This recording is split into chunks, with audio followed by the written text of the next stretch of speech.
गर्मी की सुबह इस जंगल में अभी भी ठंडक है। तापमान चाहे कितना भी हो, लेकिन दौड़ लगाने वाले बुजुर्गों का ये समूह यहाँ रोजाना अभ्यास करता है। कई ने तो 40 की उम्र के बाद खेलों में हिस्सा लेना शुरू किया, लेकिन कई बहुत आगे निकल गए हैं। 66 साल की हेल्गा उल्रिश अपनी उम्र के ग्रुप में जर्मन स्प्रिंट चैंपियन हैं, जबकि 82 साल के हार्टमुट क्रेमर अपने ग्रुप में स्प्रिंट विश्व चैंपियन हैं। लेकिन जब गर्मी बढ़ने लगती है तो वे सावधानी बरतते हैं। खेल समाजशास्त्री स्वेन श्नाइडर स्वास्थ्य और जलवायु परिवर्तन के प्रभाव का अध्ययन करते हैं। आज वे इन एथलीटों को दिखाना चाहते हैं कि गर्मी में स्वस्थ तरीके से एक्सरसाइज कैसे की जाए। इसका पहला नियम है सुबह तड़के और छाया में एक्सरसाइज करना। इस तरह आप दोपहर की तेज गर्मी से बचेंगे और अपने खून के संचार पर अनावश्यक दबाव नहीं डालेंगे। और आमतौर पर दोपहर की तुलना में सुबह ओजोन प्रदूषण कम होता है। आप देर शाम को भी दौड़ सकते हैं। स्वेन श्नाइडर अपने साथ कुछ ऐसी चीजें लाए हैं जो गर्मी में एक्सरसाइज करना आसान बनाती हैं। आप खुद को या तो शुरू में ही कूल डाउन कर सकते हैं या इंड्योरेंस सेशन के दौरान या फिर बाद में ये कर सकते हैं।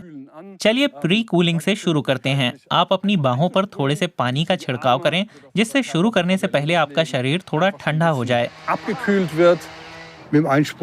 मुझे मानना पड़ेगा कि मैंने कभी इस तरह अपने ऊपर पानी नहीं छिड़का है। ये अच्छा है, और क्योंकि ये अच्छी तरह काम करता है, इसलिए आप ज्यादा गीले नहीं होते हैं।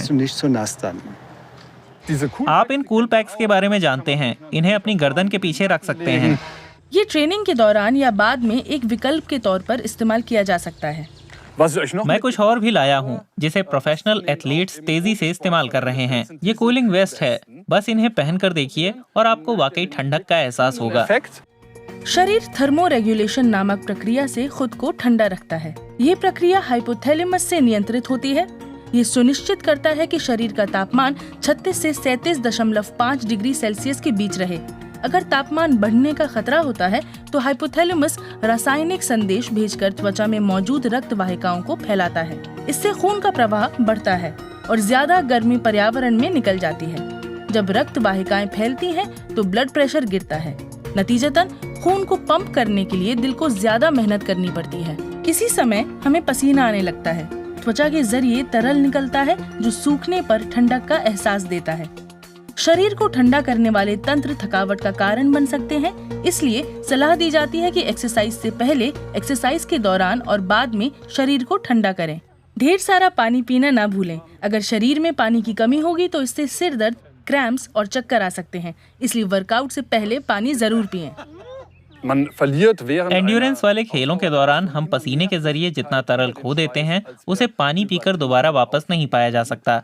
एक फुटबॉल मैच के दौरान आप 2 से 3 लीटर पानी खो देंगे और उसी दौरान हम ज्यादा से ज्यादा 1 लीटर तरल वापस शरीर को दे पाएंगे। इसलिए एंड्योरेंस वाले खेल से पहले कोल्ड ड्रिंक पीना चाहिए। दौड़ने वाला ग्रुप तैयार है। गर्म दिनों में एक्सरसाइज करने वालों को शीर्ष समय हासिल करने का लक्ष्य नहीं रखना चाहिए, क्योंकि शरीर उतना कुशल नहीं होता है। गर्मी के कारण दिल हर मिनट में 20 गुना तेजी से धड़कता है। हम अब ताकत बढ़ाने वाली एक्सरसाइज शुरू कर रहे हैं। एंड्योरेंस वाले खेलों के दौरान हम गर्मी पैदा करते हैं और इस गर्मी का 3/4 हिस्सा शरीर में ही बेकार गर्मी के रूप में रह जाता है। केवल 1/4 ही मांसपेशियों की ताकत में बदल पाता है। यही वजह है कि हम गर्मी में एंड्योरेंस बढ़ाने वाली एक्सरसाइज कम करने और स्ट्रेंथ ट्रेनिंग ज्यादा करने की सलाह देते हैं। गर्मी में ठंडे वातावरण वाले जिम में स्ट्रेंथ ट्रेनिंग करना भी फायदेमंद है।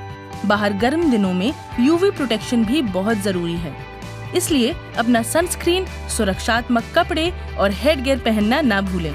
लेकिन सोचिए, अगर आप बहुत ज्यादा मेहनत करते हैं क्योंकि आपको दोपहर में कोई मैच खेलना है, तो क्या हो सकता है?